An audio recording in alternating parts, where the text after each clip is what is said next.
Hello and welcome, I'm Joshua Barnes and you're watching NewsX World. Let's first take a look at our top stories. China has said it insists on shaking hands rather than shaking fists amid ongoing trade tensions. China has also appointed a new trade negotiator. President Xi continues his Southeast Asia tour in Malaysia today, aiming to strengthen trade ties.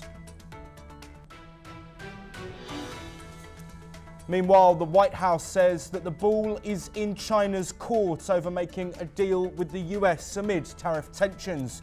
Trump has announced a new tariff probe into US critical mineral imports and is actively considering at least 15 trade deals, according to the White House.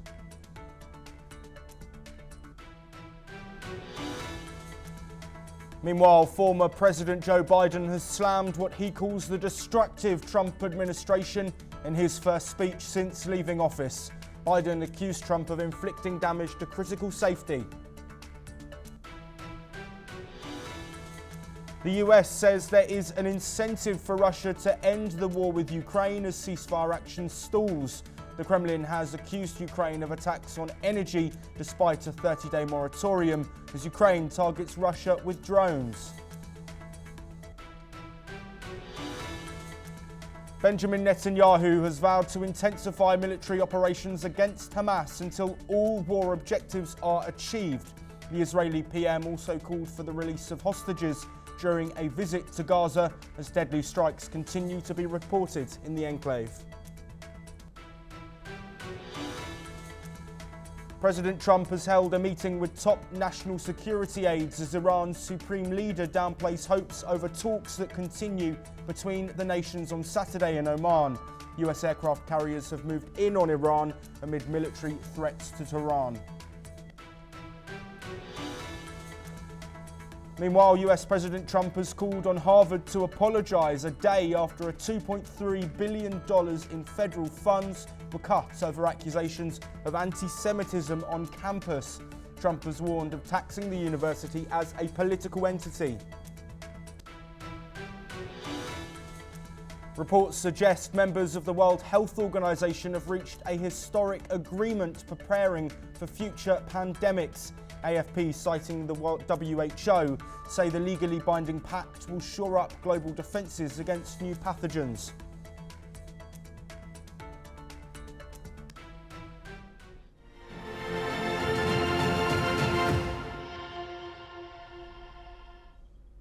China has appointed Li Chenggang as its new top international trade negotiator, replacing veteran Wan Shuwen amid escalating tariff tensions with the United States. The shake-up comes as both nations ratchet up economic pressure. President Donald Trump has imposed a staggering 145% tariffs on some Chinese goods, prompting Beijing to hit back with 125% duties on US exports.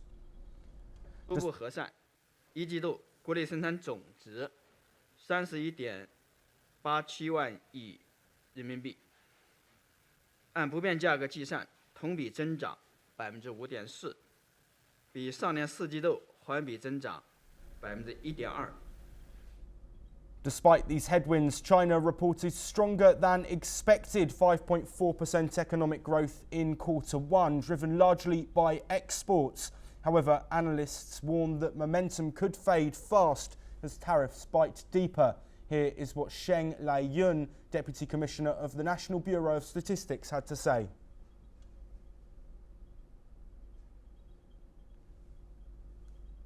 初步核算，一季度国内生产总值31.87万亿人民币，按不变价格计算，同比增长5.4%，比上年四季度环比增长1.2%。 Meanwhile, Foreign Ministry spokesperson Lin Jian struck a diplomatic tone, saying China would focus on tearing down walls and shaking hands, not fists, signalling an openness to diversified global partnerships.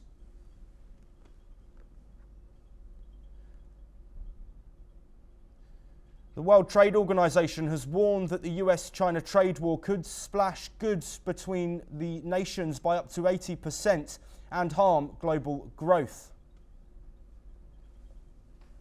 Meanwhile, Japan's economic revitalization minister Ryosei Akazawa departed for Washington, saying he's hopeful of a win-win resolution with the Trump administration, which has also targeted Japan with steep tariffs on cars and metals. Trump's tariffs have sparked backlash worldwide and intensified calls for direct talks between Trump and Chinese President Xi Jinping to end the spiralling trade dispute. Well, staying with China's President Xi Jinping, he has arrived in Kuala Lumpur, marking his first visit to Malaysia since 2013 as part of a Southeast Asian tour aimed at strengthening ties and positioning China as a more reliable trading partner than the US amid an ongoing trade war. Xi's arrival follows his visit to Vietnam, where multiple cooperation deals were signed. In Malaysia, Xi emphasised the importance of deepening high-level strategic cooperation for regional and global stability. The visit comes amid the growing Association of Southeast Asian Nations frustration with US tariffs, including a 24% tariff on Malaysia, which Washington claims imposed a 47% tariff on US goods, an allegation Malaysian officials deny. Former diplomat Abdul Aziz praised Malaysia's closer ties with China under Prime Minister Anwar, calling them beneficial for long-term regional influence and economic growth as Beijing continues to expand its influence in the region.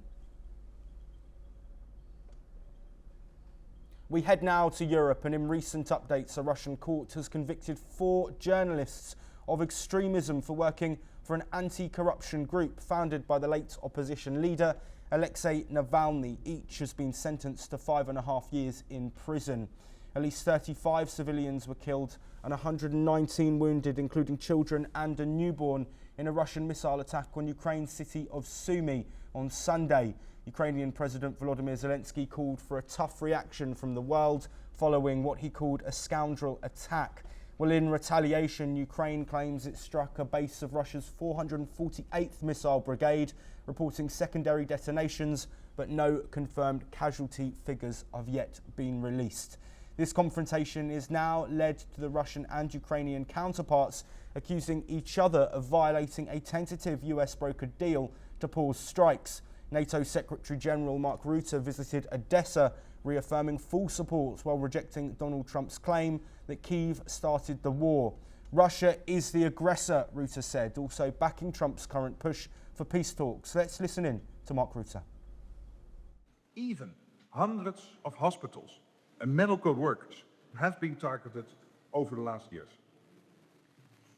I'm here today because I believe Ukraine's people deserve real peace, real safety and security in their country, in their homes. My heart goes out to the people of Ukraine. Meanwhile, tensions flared over a tentative US brokered truce, with both Russia and Ukraine accusing each other of attacks on energy infrastructure. Ukraine cited over 2,200 drones and 6,000 guided bombs launched by Russia since the agreement. We head back to the Indo-Pacific, and China and the Philippines are accusing each other of dangerous manoeuvres near a disputed shoal in the South China Sea. The latest confrontation escalated after a Chinese Coast Guard vessel reportedly sped up and manoeuvred to block the navigation route of a Philippine vessel. China's Coast Guard claims the Philippine ship dangerously approached, alleging it attempted to provoke a collision. In response, the Philippine Coast Guard deployed a surveillance plane to monitor a Chinese research vessel operating in northern waters close to Taiwan. China claims nearly the entire South China Sea, a position that continues to heighten tensions with its coastal neighbours, including the Philippines and Taiwan. In a key address on Tuesday, Iran's Supreme Leader Ayatollah Ali Khamenei called for a significant shift in the country's economic strategy, emphasising the need to deepen trade relations with major Asian economic powers. Speaking to government officials in Tehran, Khamenei highlighted the importance of prioritising ties with neighbouring countries alongside broader partnerships with economic hubs such as China, India and Russia. Despite the focus on these regional ties, Khamenei also voiced cautious optimism over recent discussions with the US, acknowledging the potential for engagement while expressing skepticism over Washington's long-term intentions. The shift in priorities comes as Tehran looks to secure its economic future amid ongoing international challenges. Let's listen in to what the Supreme Leader said. حرکتی است تصمیم گیری شده داره اجرا میشه و در این قدم های اول هم خوب حرکت شده، خوب اجرا شده. بعد از این هم بایستی کاملا با دقت دنبال بشه. خطوط قرمز مشخصه، برای طرف مقابل هم مشخصه، برای ما هم مشخصه و دنبال بشه مذاکرات به شکل خوب. ممکنه به نتیجه برسه، ممکنه نرسه.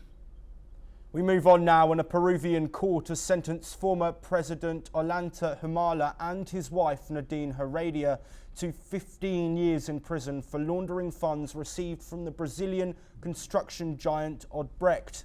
The funds, which were channeled into his 2006 and 2011 presidential campaigns, were found to have come from illegal contributions, including payments from the government of then Venezuelan President Hugo Chavez. The court's decision marks a significant development in Peru's ongoing battle against corruption. Humala becomes the third former president in the past 2 decades to be imprisoned for corruption-related offences, following Alejandro Toledo, who was sentenced to 20 years for Odebrecht-linked crimes, and Alberto Fujimori, who has faced multiple corruption convictions. The sentencing follows years of investigation, which was spurred by Odebrecht's 2016 admission of bribery across Latin America. Humala and Heredia, who were initially held in pre-trial detention in 2017 and 2018. Moving back to the Middle East, and in a significant move for Lebanon's political landscape, President Joseph Aoun declared that all weapons in the country must come under the control of the state by 2025. In an interview with the Qatari-backed New Arab outlet, Aoun stated his intention to engage in direct dialogue with Hezbollah to execute this decision. While the plan could greatly diminish Hezbollah's military and political influence, Aoun emphasised his commitment to avoiding civil conflict, expressing that Lebanon aims to remove Hezbollah's weapons.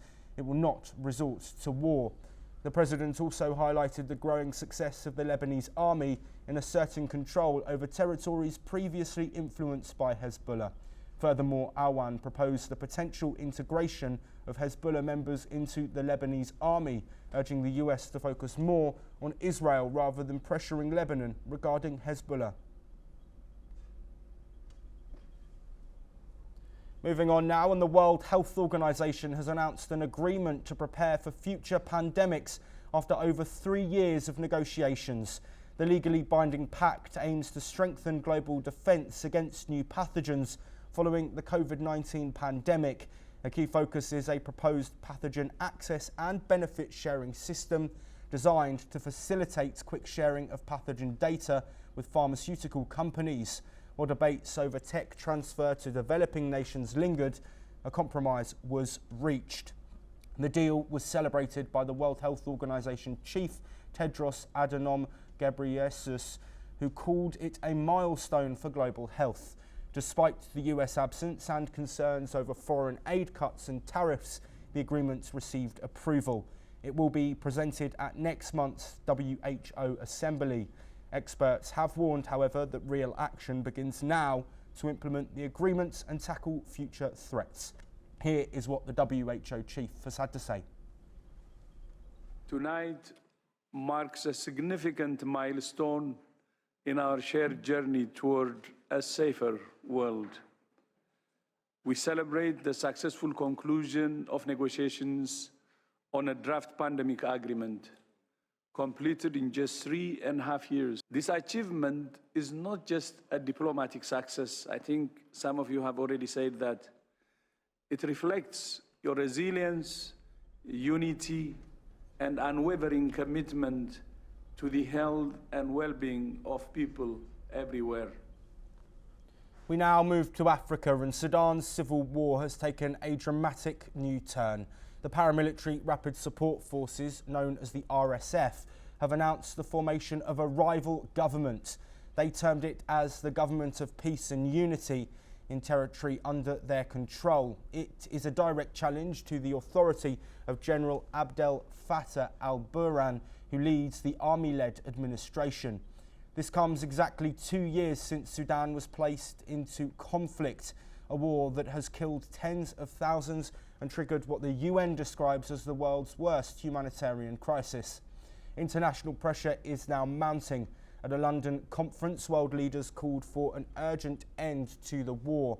The G7 issued a joint statement demanding an immediate and unconditional ceasefire, urging both sides, the Sudanese army and the RSF, to enter serious peace talks. The African Union joined the call, insisting that there's no military solution to this conflict, only the hope of dialogue and relief for millions caught in the crossfire. Let's listen in to some of the comments made during that conference.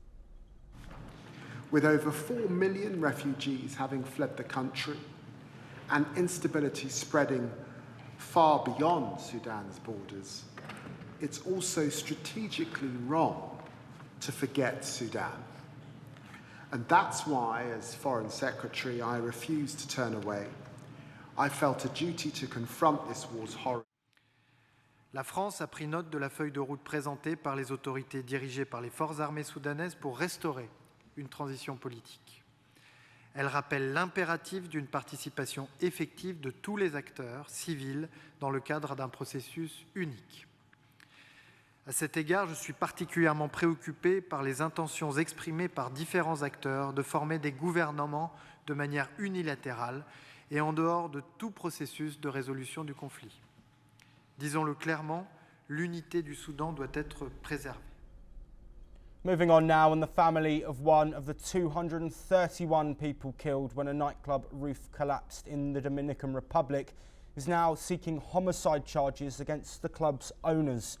The widow and parents of victim Virgilio Cruz filed a complaint accusing the owners of the Jet Set nightclub of negligence in the building's safety design and unapproved structural changes.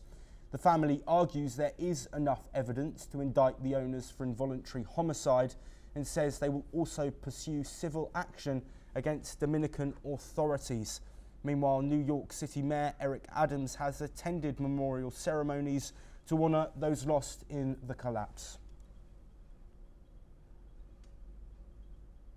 Heading over to North America now, and President Donald Trump has proposed sending violent US citizens to El Salvador's mega prison, the Terrorism Confinement Center, a move likely unconstitutional. While his administration has already deported immigrants there, US citizens cannot legally be expelled under immigration law. Deportation applies only to non-citizens, and forcibly sending citizens abroad could violate constitutional protections like due process and bans on cruel punishments. Trump's envoy, Steve Witkoff, is pursuing legal loopholes, including revoking naturalized citizenship in rare cases, which could make some eligible for deportation. The administration also sees strategic benefits like removing individuals from US court jurisdiction and using harsh imprisonment as a deterrent. However, the Supreme Court has already pushed back against such overreach, and legal experts argue it's illegal to expatriate citizens for crimes. Overall, the policy faces major legal and constitutional barriers, despite Trump's intent and El Salvador's cooperation. Meanwhile, protesters have gathered outside the Salvadoran embassy as President Trump met with Bukele, the El Salvador president, who refused to accept mistakenly deported Kilmar Abrego Garcia, sparking a legal crisis over the controversial deportation policy. This is what people who are part of the protest have had to say. Today is 34 days after his disappearance, and I stand before you filled with spirit that refuses to bring down. I will not stop fighting until I see my husband alive. Kilmar, if you can hear me, stay strong. God hasn't forgotten about you. Our children are asking, when would you come home? And I pray for the day I tell them the time and date that you'll return. And we do believe this case is so important because if he doesn't come back, this same pattern could be repeat with every single immigrant or anybody, even a U.S. citizen, that is sent to a concentration camp in El Salvador, which is called Secot. We're here to protest that Salvadorian President Bukele is meeting with Trump. And we don't want El Salvador to become the new concentration camp of the 2020. People of Salvadoran origin that have lived here for many, many years, who have children here, homes here, business here, are afraid that, as Trump already did in his first term, he will again eliminate protective status. So this is very, very serious for the Salvadoran community and for all the immigrant communities. In a heated escalation, President Donald Trump is demanding an apology from Harvard University. The White House says the president is considering revoking the school's tax-exempt status after Harvard rejected a new federal directive from the Trump administration. That directive called for shutting down diversity, equity and inclusion offices, tightening hiring and admission policies, and aiding immigration checks on foreign students. Trump's press secretary says the president also wants Harvard to apologise for what he called egregious anti-Semitism on campus. On Truth Social, Trump went further, warning that if Harvard continues promoting what he called terrorist-supporting sickness, it should be taxed like a political entity. This is what Caroline Leavitt, US press secretary, has said. First, when it comes to Harvard, as I said, the president has been quite clear they must follow federal law. He also wants to see Harvard apologize, and Harvard should apologize for the egregious anti-Semitism that took place on their college campus. You also had an encampment on Harvard Yard that we all saw play out before the cameras. The university failed to impose formal discipline on any students for this anti-Semitic conduct violations, including the occupation of a campus building and the disruption of class. Well, in response, Harvard accused the government of overreach and violating free speech. The university says no administration should control who it admits, what it teaches, or whom it hires. Well, staying in North America, and former US President Joe Biden, who demitted the presidential office in January, has hit out at his successor, President Donald Trump, in his first major speech since leaving the White House in January, where he defended the Social Security Administration as US government cuts its staff and shuts down some of its offices. The 82-year-old Democrat, who has largely avoided speaking publicly since exiting the office in January, addressed the audience at the National Conference of Advocates, Councillors and Representatives for the Disabled in Chicago. While calling Social Security more than a government program, Biden said this new administration has done so much damage and so much destruction. He added that the Trump administration has taken a hatchet to the agency. Let's listen in to what Biden had to say. Republicans, or these guys, are willing to hurt the middle class and the working class in order to deliver significant greater wealth to the already very wealthy. Who in the hell do they think they are? I really think just basic decency. Who do they think they are? I think anybody should go out. They can make it to $1 billion a year. They can, fine. We move back to Europe now, and gunfire and arson attacks have hit at least 6 prisons across France in a wave of violence that the government is calling an act of terrorism. French Justice Minister Gerald Darmanin visited the Toulon prison in the south, where shots were fired at the entrance using an AK-47. While authorities have not confirmed a direct link, Darmanin says the attacks may be connected to a crackdown on France's expanding drug trade. He announced plans to build new high-security prisons to stop gang leaders from running operations behind bars.